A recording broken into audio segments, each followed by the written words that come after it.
Good evening, everyone. This is Passengers United. We are live in Manhattan, and I wanted to address some of the concerns that many of you had.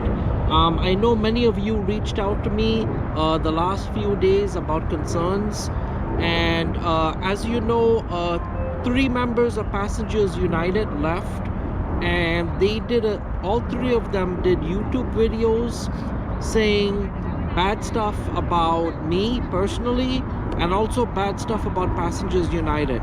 So I needed to address many of these concerns that were brought to a lot of people's attention, and I feel it's only fair because a few months ago, I think it was about 4 or 5 months ago, Jason also did a video trashing me, and I didn't appreciate that either.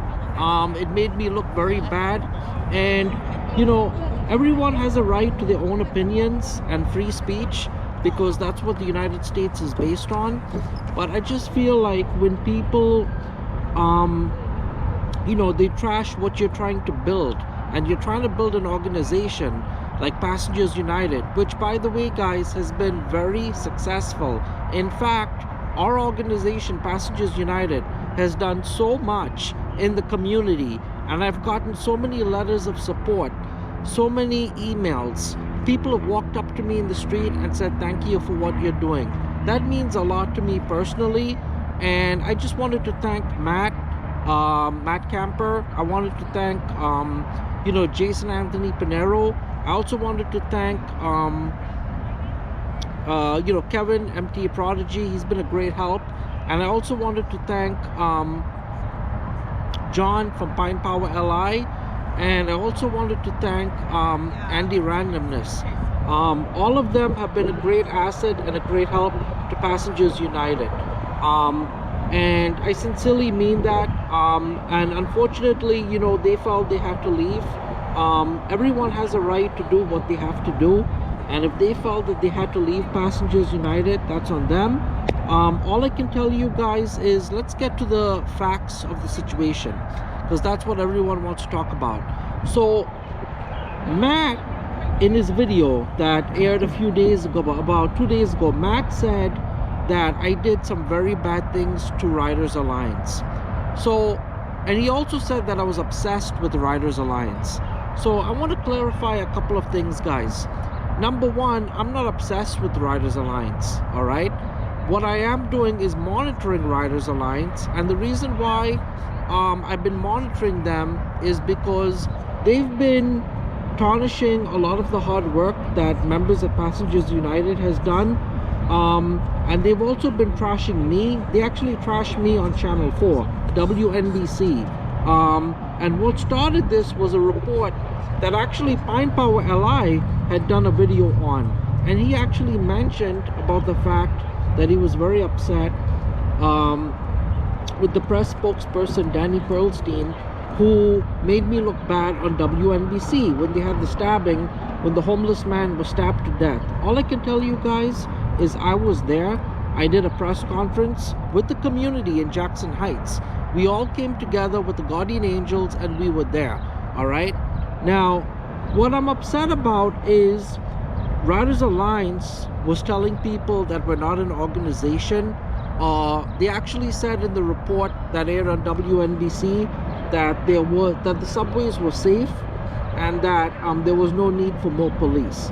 So guys, everyone can reach their own conclusions about that, and I'm sure everyone has strong opinions on either side. All I was trying to do was do a press conference to bring attention to the situation at that station with the community, all right? So after that whole thing aired, and Pine Power LI did a video, and I applaud him for doing that video because he did a great job, bringing that attention to light, and I'm very proud of that. And when he did that video, a lot of viewers responded, and so my only thing with Matt is, Matt, you haven't been to Passengers United since April, right? He left in April, and I think he even left earlier than that, may have been March. So for him to have an opinion on what transpired after he left, I feel that's unfair because he doesn't know all the details about what happened. I'm the executive director and founder of Passengers United. And what I'm asking people to do is they need to believe in my leadership, all right? They need to put their trust in me, because obviously when things are being done for a reason. And, everyone has a right to ask questions and raise points. However, when Matt left, Matt did not say goodbye. He didn't say he was leaving. He just blocked me. And this is actually the second time that Matt did this to me. The first time he blocked me off Facebook, YouTube, Twitter, everything. He did the same thing again. And, so at this point, I wish Matt good luck in his future endeavors or whatever he does in life. And he does great rail videos. I like his rail videos. He does great breaking news videos. He does a lot of great stuff. So there was also some concerns about Riders Alliance that I trashed them and that I used profanity and that I stormed a rally. So let me break down exactly what happened so you guys understand. There was an event that Riders Alliance organized in Jackson Heights. And a lot of the bus advocates who did the Queens bus redesign, many of you remember I was very active with Nulla and Jim Burke, and we all got together to do the Queens bus redesign. Well, guess what, guys? When that whole bus redesign was done, Riders Alliance was nowhere in sight. They were anywhere around the entire project. All I can tell you is I was there giving out flyers, helping people. Nulla and Jim, they saved the Q49 by themselves. They did a lot of work, and they invited Passengers United to Jackson Heights to speak up for the residents. And we did that. We held a press conference at the governor's office about a year and a half ago. We did organizing. We helped give out flyers. We did petitions. We did a lot of great things to help the community. Unfortunately, there was an event which State Senator Jessica Ramos hosted, and she invited Riders Alliance to come. And guys, I'm going to tell you, Riders Alliance came in. Stephanie Vargas was at the meeting, and Stephanie said the Q49 should be eliminated, and that, the bus redesign was a great thing for Queens. So when she said that at the meeting, everyone flipped out of their misery. A riot almost broke out. The police had to show up. All I can tell you is when all that stuff happened, I was seated there and I was in the second row, and I was very, very upset when I heard what was being said, because that is degrading to organizers like Jim, Nulla, me, anyone who rode the Q49 bus. So, that was strike number one. Then the whole thing that happened at Grand Avenue when Danny Pearlstein said, his basic quote was, we couldn't have hundreds of thousands of police officers in train stations. And TWU Local 100 had a fit about it. In fact, Local 100, who supports Riders Alliance, and Riders Alliance supports them, and TWU Local 100 gives Riders Alliance money. Mind you, so there was this whole back and forth with the union after they saw the report that aired that I was in it. Now, Matt Camper, Andy Randomness, and also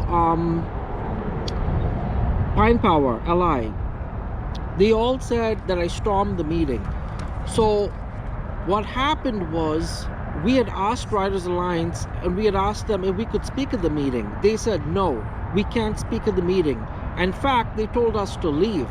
So when that all transpired, people started screaming and shouting, and I was very polite to them. And, I said to the executive director of Riders Alliance, I said, I don't have any respect for you because we don't see you, you don't do anything. You just come into our communities and dictate to us what's good for us and what we need. Let me tell you something, that is degrading. And Riders Alliance, they make a lot of money. They do a lot of things. The people at Passengers United, we're all volunteers. We make no money, and that includes all the previous members who left. Everyone's volunteering to do a great thing. So I just lost my temper, and they said that I was violent. There's no truth in all of any of that. All I said, I may have used like a damn word on F word maybe once or twice, but what all of three of them said, what Matt said and what Andy said, is really, they're making a big thing out of nothing. And first of all, I'm upset because why do you even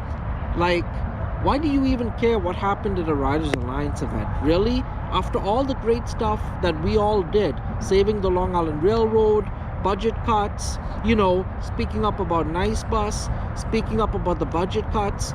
So guys, like I said, I don't know whether Riders Alliance is approaching people, I don't know what the hell's going on, but I'm going to tell you this, and I'm going to be very honest to my supporters. I am not going to let any organization insult me or degrade any other community organizer that's out there doing work, and for them to come in the community. And they even took credit, Riders Alliance took credit for Atlantic Ticket, and I actually have that on video, where one of their people came to the Jamaica Performing Arts Center.